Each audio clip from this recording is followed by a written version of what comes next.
this is my grandma. I'm just going to ask you a few questions about a storm that you've lived through.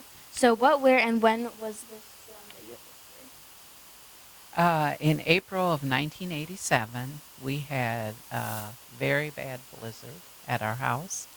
I had just started a new job. I was going in for my second day of training, got ready, went downstairs. I had seen it had snowed, didn't realize how bad it was. Got my boots on, opened the basement door, and I could see no steps at all. It was that deep. And so I woke up my husband.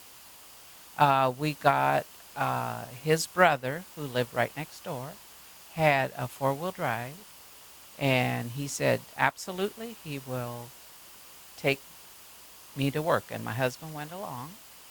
And on the way, we hit drifts that would come up over the hood of the car. It was really deep and really bad, but they did get me to work. All right. So how did this storm impact you and your family and the family's life, and what damage did this leave to you or your property?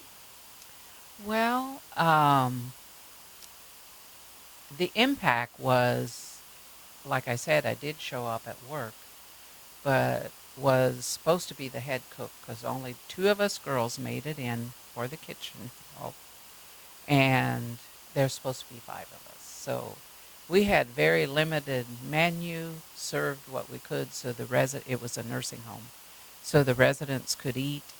And then also, the maintenance guy went out with the pickup, found someone with a snowmobile, and started bringing other workers in during the day. And after lunch, they actually got the head cook in. Her name was Martha. She's an Amish girl. She was supposed to be my trainer. She came in her first snowmobile ride ever. They had to park, go as far as they could with the pickup, and then take the snowmobile to get people in. And also, getting home was interesting. Uh, the maintenance man, main roads were open, got to our road, and it was closed. You you couldn't even see the road.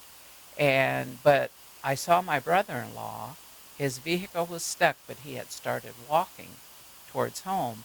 I knew it was quite a ways, so I got out of the vehicle, called to him, asked him if he'd wait, and I'd follow him because I knew I couldn't do it on my own. It was over a mile to our house. And he would walk, and I would step in his footsteps. And every step was up to my knee, and I had to pull the other leg out. And yeah, we took several breaks till we got home. And I had one surprised husband when I got home. He said, how in the world did you get here? And I said, oh, I walked. All right. So do you have any good or bad memories connected to this event? Um, I know my boys had a good memory.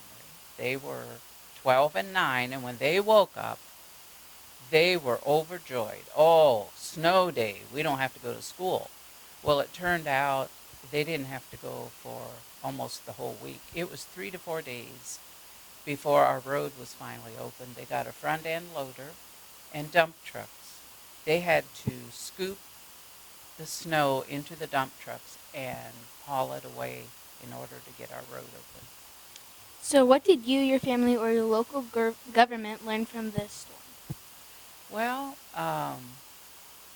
there was no equipment equivalent to clearing some of the back roads that were there. So maybe better equipment. So what did God teach you through this? Uh, I did a lot of praying that day as we were traveling on the roads and stuff, and He was faithful to protect each one of us, get us safely to and from. There was no people that were hurt that I was working with or anything like that. So what's your thoughts on being interviewed by a family member, and how could a fifth grader benefit from an activity like this?